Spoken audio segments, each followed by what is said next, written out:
Welcome back once again to the Imaginary Gallery. We are now in the reflection phase of the emotional predator from Sandra Brown's book, How to Spot a Dangerous Person. I did find it interesting how she began the chapter with, "Okay, ladies," saying this is as bad as it gets, even though she says very similar things at the beginning of other chapters regarding dangerous persons. But still, she's right when she says this predator has a nose for neediness in the targets he pursues, or she. It's its best skill, and it'll use it to hunt you down and reel you in. Well, I, from personal experience, know this is exactly the way a lot of these monsters seem to work. And she reminds us that pathological cannot be cured, no matter what we seem to think we can do. We can't.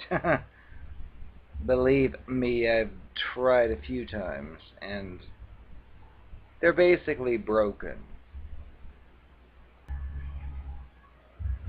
What I found interesting was how she mentioned that pathological predators can scan a room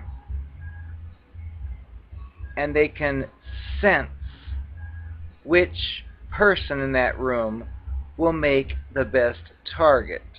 Well, I had the unfortunate experience of dealing with such a person, and I've learned that when you're dealing with a pathological person, because come on, admit it, if you were a pathological predator, for example, and you're trying to pick up your next date, are you really going to say, "Yeah, I can go into a room and scan it and find the one I can manipulate"?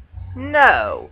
So they have to alter their approach. And sickeningly enough, I've heard one particular fool who would say, "I can walk into a room and I can just sense the one person who is the one who's going to break my heart," which is totally fabricated BS, because what it really means is what Sandra is saying is the person can look in the room and find the one person who can be successfully manipulated.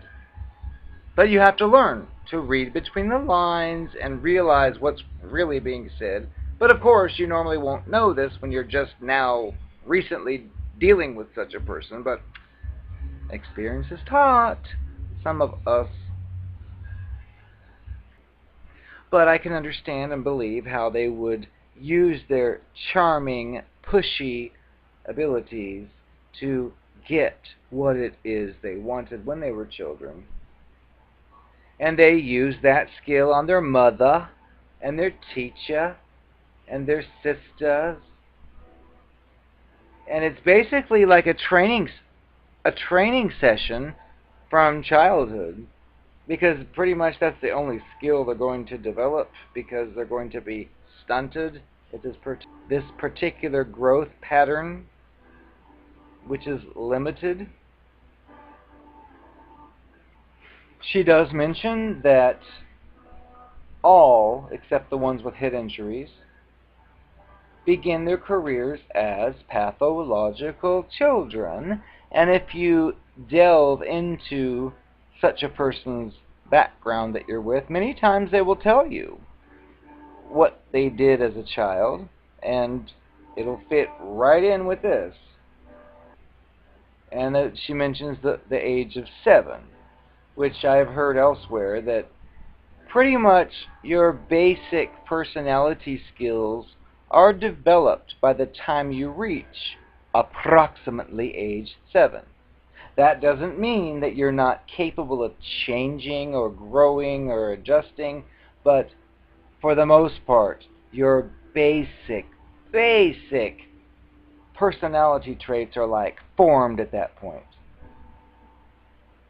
And you may stray here and try something different and then come back, or you may totally change, but for the most part, from what I've studied and experienced, yes, once you're at that young age, that's pretty much where your baseline is.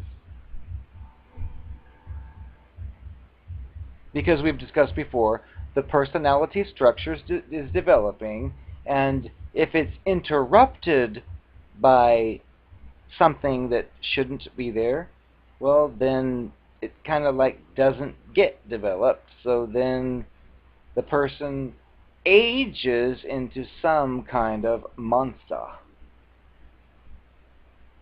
And then she mentions that beyond 7, personality disorders are less likely to form.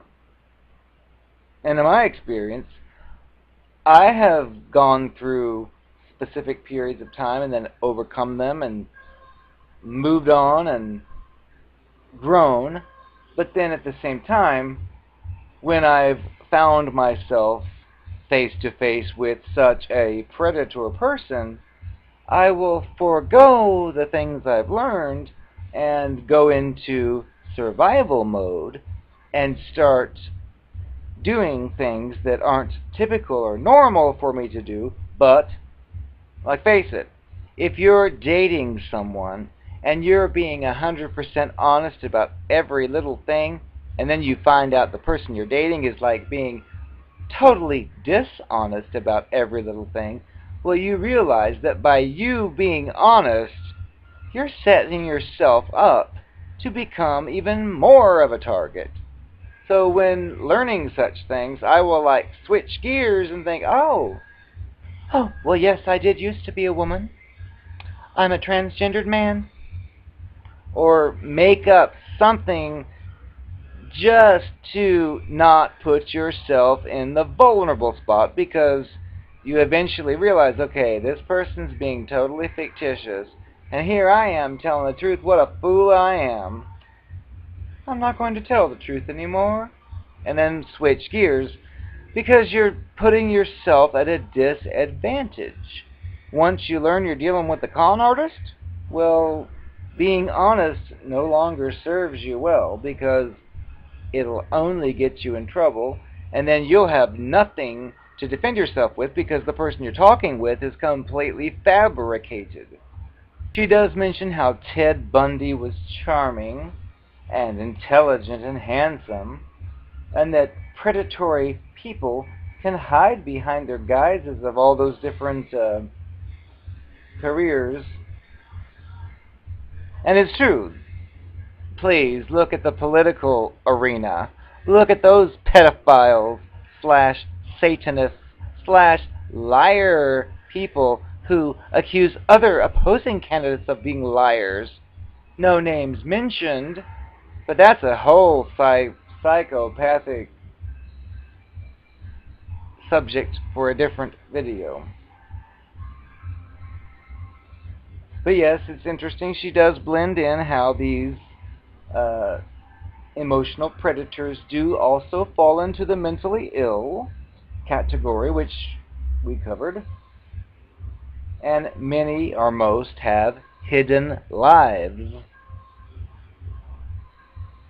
So she's stating, when you couple the predator's natural instincts with a lifetime of skills honed by successfully conning, exploiting, and injuring people, you've got a person who's nothing short of extraordinarily smooth and capable of horrific dangerousness. And yes, I believe her. And yes, the predator's motives will vary.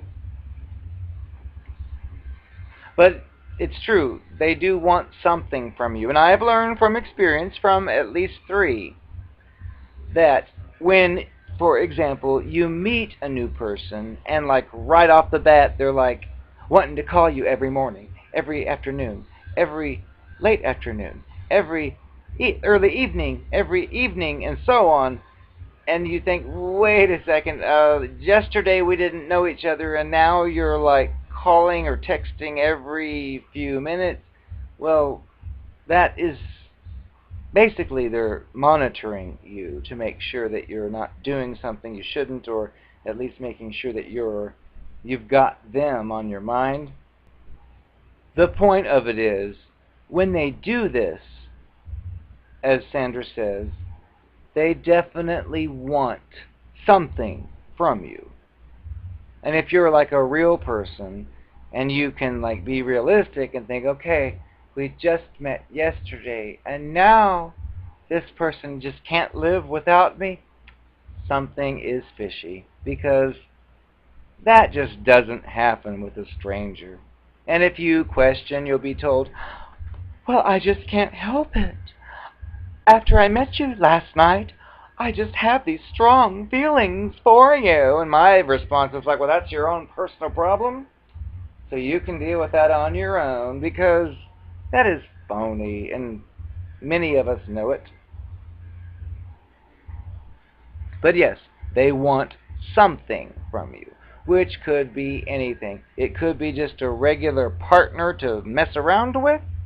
It could be someone who has a bigger house than he or she does that it can spend time in. It could be someone who has a pool that it can swim in. It could be any number of things, which, if ever revealed, would sound totally retarded, because it's like, remember, they're a child. They're trapped in childhood development that never moved beyond a certain point. So if they were to say, well, I really like you because you've got that nice big pool and you have more furniture and music than I do, no one's going to say that, but you can see it or sense it when they come over and run to your television and run to your music collection and so on.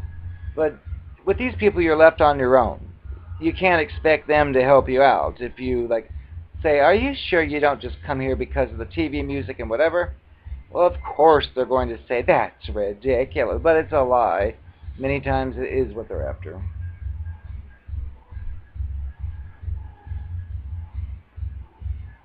And these people don't have like real interpersonal relationships, like where they actually bare their own soul and open it up for you and you do the same. No, it's a one-way thing. You bare your soul thinking you're getting closer, and these people just either mirror it or pretend to understand or get it.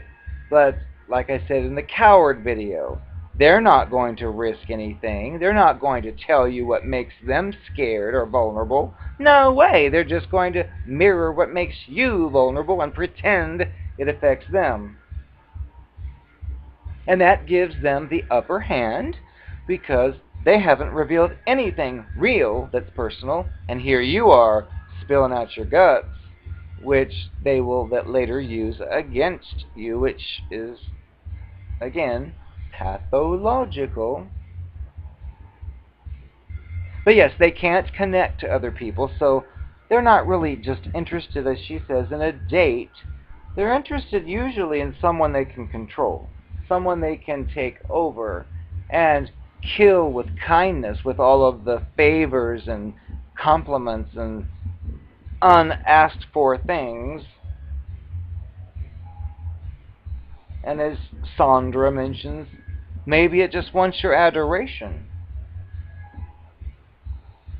And many of them want to move in, which is, again, sick. Because I've just met so many of these loser people who just can't make it on their own, and they happen to notice that, oh, like in my case, I was buying a house for myself to have, and they're like, oh, I'm in love with you. I think, yeah, right, you want a house, don't you? Because there was nothing else to indicate any kind of like love. It was just like, I want what he has, but I can't say that, so I know. Love. Oh, I'm in love with you.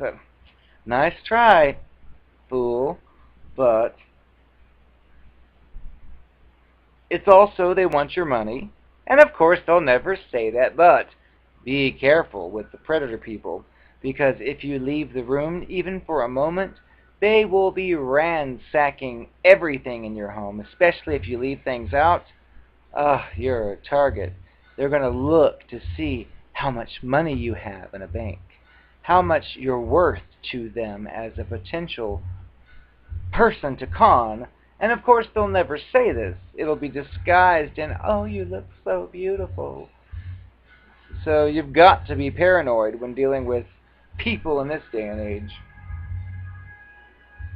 And there is the trophy deal, which I've been that before, where you can just tell, like, the only reason you're seeing me is so you can parade me in front of your parents year after year to make them think you have some kind of stability with one person, because obviously over the last 20 years, no one person has stuck with you for more than a year or two. And it becomes obvious, but again, you can't question these people and say, are you sure this isn't, because they will lie. They don't want you to know, and they don't like the fact that you dared to use your own intuition to figure out what they're doing, so they'll just discredit whatever you say. She talks about the sexual predator and consensual sex or rape, and she's talking about how it can go different ways, and I can expand on that because when you're dealing with this type of predator, in their mind, it's pretty much anything goes.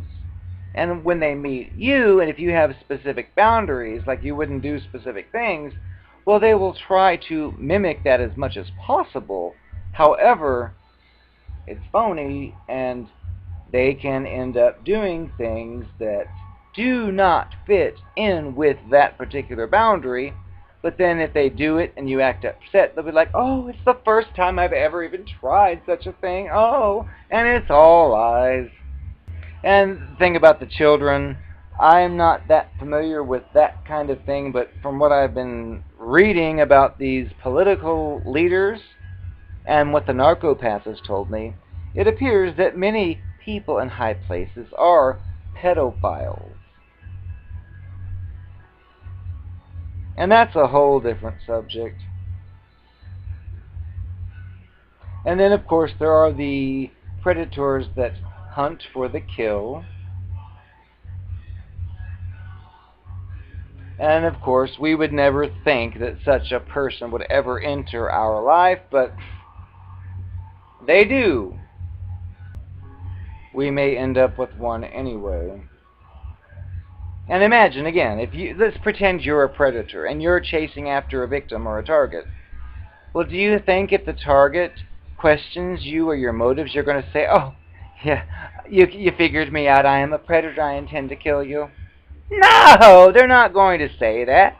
And they might even gaslight you to say, you are so paranoid. Can't you just accept I'm in love with you after one night? And, oh, they're dangerous. It sounds like I'm making a joke of this, but I have met so many of them and luckily escaped. But yes, you cannot confront them about anything like that, because the rule is never let on that there's a game going on. So no matter how succinct or clear you say, look, I think this is a game because you had said this, and it doesn't work. So zip it. And yes, they do like to share their sad histories. Like, for example, if your past, most recent relationship ended because of cheating and lying, well, these predators will like go overboard and say, really? Your last partner cheated and lied? Oh, well, all 50 of mine did. And it's totally unrealistic. But they must think that that's like going to make them have more credibility, which means they're, again, retarded. But, I mean, realistic would be, oh, well, I've had 15 relationships and 3 of them were just like that or something. But, no, it's, you had someone lie and cheat? Oh, all of mine did. Like, okay. Which that brings me to, like, we'll say, well, what's wrong with you then? And I did that to one, and the response I got was a victim, fake victim. Thanks for telling me it's my fault they all cheated. It's like, thanks for lying to me about something that didn't happen. And they do feel their way in. They try this method, try that method. If this one fails, they try another, and they drop that one. And if they try something outside your boundaries and you express concern, it's like, oh, well, I've never done this before. I just tried. It's like, oh, fake, phony, and retarded. And then, of course, there's the fool. There are the fools like me who think it's important when dating to have similar interests, hobbies, and backgrounds. But when you're dealing with a chameleon, it's phony. So it's all on the surface. It's all superficial. They'll pretend to like what you're up to, but if you ask some detailed questions, there are no detailed answers. And I have no choice but to agree with Sandra Brown's defense strategy, because I can count at least three, it's always three, but three examples where she's spot on, where she says that the common problem in many people's dating behavior is disclosing too much too soon. And I have learned this to be personally true. Verbal bulimia is what she calls it. And it's true. I mean, if you're in the presence of a predator and you fall for their fake charm, you might be tempted to say, oh my goodness, oh, and tell them everything, but I've learned, don't. Because you don't know this person from Eve or Adam, so keep it zipped. And it's a good advice that she says for us to listen twice as more than we speak. And to ask the open-ended questions, which usually gives you ridiculous, inconsistent answers with these types of people. And it's good that she says to not to give them enough information for the other person to become everything you've ever wanted. And it's important, she says, to monitor how the person acts when you don't give the information that it's trying to get from you. Does it just work harder to get it? Or does it try to get you to talk about yourself more? And if you have not disclosed and then you ask and you get vague answers, she's stating to look out, because a lot of them are waiting. They're waiting for you to open the door and the floodgates to all your experience, so then they can mirror it and pretend to be the same way. So you'll think, really, you're the same? Oh, I can trust you. And tell them everything, and don't do it. You might as well be like they tell you in driving school.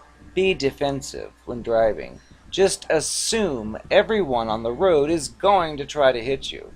Well, when dating some people, you might as well assume they're all out to get you too. And don't tell them that, or they'll label you as paranoid, but privately, just behave that way is what she's stating, because what will it hurt? If anything, it'll help. If they're not predatory, well, then you can later bridge on to the next level, but if they're brand new, forget it. And it's important, she states, that people, honestly, are not really interested in minute details about our feelings, thoughts, and routines. And she says, like, if it hasn't breathed or blinked since you started talking, that's a heads up. Because, again, if you're not a child, now if you're a teenager or something or younger, well, sure, it might be fascinating to meet a new person, but if you're over 20, 30, whatever, you're not going to be that fascinated by someone's regular daily routines. But these people will pretend to be the exception, and they'll come on to you so convincingly that you may even forget your own value system.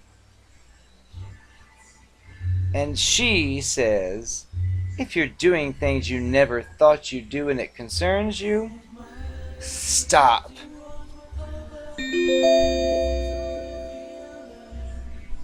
I must confess, I tried to kiss Johnny Depp the other night.